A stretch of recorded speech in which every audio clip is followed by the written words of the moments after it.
ဝေးတိုင်းဒေသကြီးမကွေးမြို့နယ်ကျန်ပြမောင်ကျေးရွာ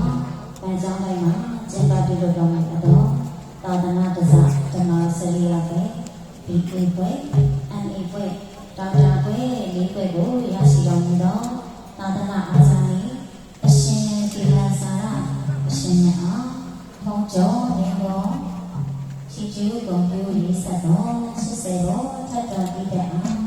ဘုရားတပည့်တော်ဒီရရှင်မခင်လေးခင်တဲ့ကွာဒီတောင်ကိုရန်ကုန်ပြည်ချင်းတို့တက္ကသိုလ်မှာဆန္ဒရပုံရင်းနေကွာမကွေးမြို့မှာဒီကထွေတော်သားများမှနေပြီးတော့ချီကျူး